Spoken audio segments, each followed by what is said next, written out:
नमस्कार, मैं हूं आपके साथ प्रदीप आजाद। अब चाहे मौसम का तापमान ठंडा हो रहा हो, लेकिन साहब सियासत का पारा तो तेजी से गर्मी पैदा कर रहा है और खासकर राजस्थान की सियासत तो इस वक्त काफी गरमाई हुई है। दरअसल पारा थोड़ा ठंडा पड़ता है, लेकिन फिर बयानों के तीर कुछ इस कदर छोड़े जाते हैं कि वो तापमान फिर हाई हो जाता है। और इस बार भी सूबे में एक बार फिर ऐसा ही हुआ है। राजस्थान के मुखिया अशोक गहलोत ने फिर घुमा फिरा कर बयान दे डाला और अब सियासी हलकों में उस बयान को सीधे तौर पर पूर्व डिप्टी सीएम सचिन पायलट से जोड़कर उसके अलग अलग मायने निकाले जा रहे हैं। अब आपको गहलोत साहब का वो रगड़ाई वाला तकिया कलाम तो याद होगा ही कि जिसकी रगड़ाई ना हुई हो तो वो क्या सियासत करेगा, यानी कि सीखना बेहद जरूरी है।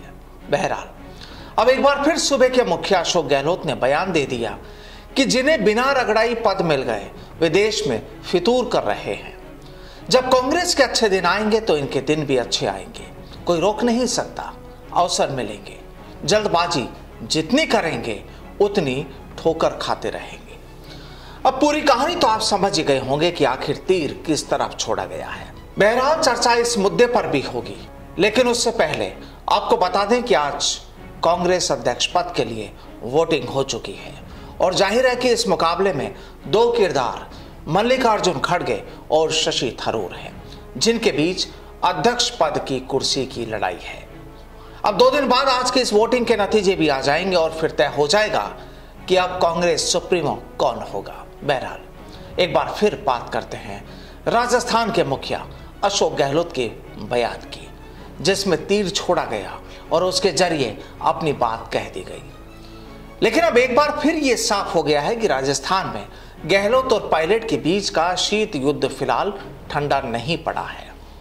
अब चाहे सचिन पायलट खुद कितना ही कह लें कि उनका मुख्य मकसद यही है कि सब मिलकर राजस्थान में कांग्रेस को रिपीट कराएंगे, लेकिन यहां तो कहानी कुछ अलग ही नजर आती है। दरअसल यहां मसला अनुभव और उम्र के बीच की लड़ाई का खड़ा हो गया है। कांग्रेस में चल रही खींचतान पर मुख्यमंत्री अशोक गहलोत ने इशारों में एक बार फिर सचिन पायलट पर तंज कस दिया।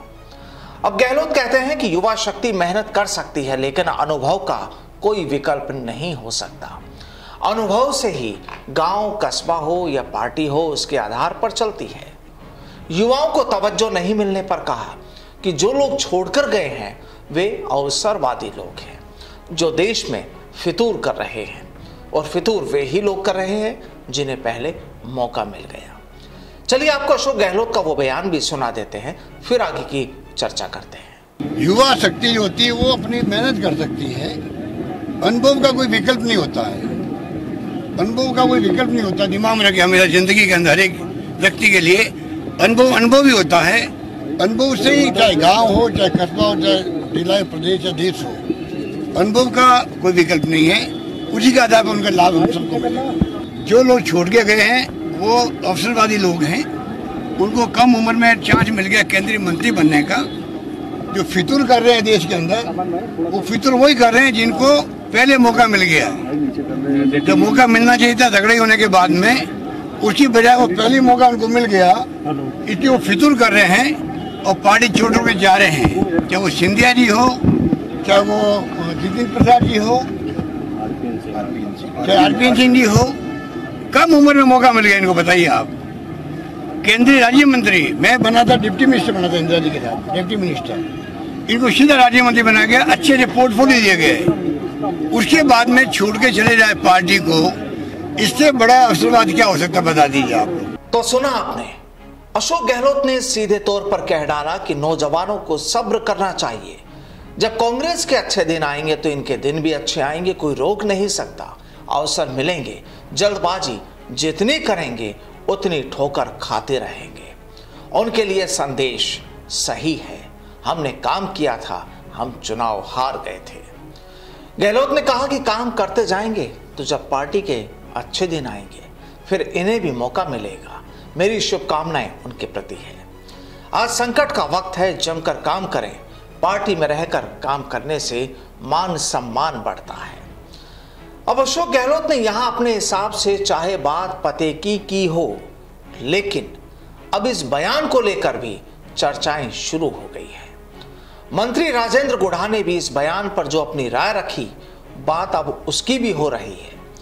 दरअसल गहलोत के बयान पर मंत्री गुढ़ा ने भी कह दिया कि साहब, युवाओं के बगैर सियासत की कहानी कैसे चलेगी। आपको बता दें कि सचिन पायलट भी अक्सर अपने बयानों में कह चुके हैं कि राजनीति में युवाओं को तवज्जो देनी चाहिए और साथ ही सत्ता और संगठन में भी। बहरहाल आपको सुनाते हैं कि आखिर गहलोत के बयान पर मंत्री राजेंद्र गुढ़ा ने कैसे किया पलटवार। की उम्र में गहलोत साहब मुख्यमंत्री बन गए थे लगभग, और उस टाइम में भी जितने भी सीनियर लोग थे, परशुराम मदेरणा जैसे लोग, शिवचंद्र माथुर जैसे लोग, एक बड़ी खेप थी। कम से कम राजस्थान के अंदर 20 से 30 बुजुर्ग थे। उन सबको साइड करके और गहलोत साहब वो एक लाइन के प्रस्ताव से मुख्यमंत्री बने थे। और ये जब मुख्यमंत्री बने, उनका कार्यकाल भी शानदार रहा। जब पहली बार मुख्यमंत्री रहे तो नौजवान थे, काम भी आदमी नौजवान ज्यादा काम कर लेता है, ज्यादा घंटे काम कर लेता है, जोश से काम कर लेता है, उम्र का तगादा तो रहता ही है। पहले मुख्यमंत्री, फिर मंत्री का बयान और निशाने पर सचिन पायलट। दरअसल राजस्थान की सियासत में गहलोत और पायलट की जो कहानी चल रही है, उसे लेकर गहलोत और पायलट खुद चाहे कितने ही बयान दे लें कि यहां ऐसा कुछ नहीं, कोई झगड़ा नहीं, लेकिन जनाब, राजस्थान की जनता सब जानती है कि आखिर सूबे में सियासत की कौन सी स्क्रिप्ट लिखी जा रही है। लेकिन हाँ, पायलट हर बार की तरह चुप हैं, क्योंकि ये भी तो सियासत ही है। नमस्कार।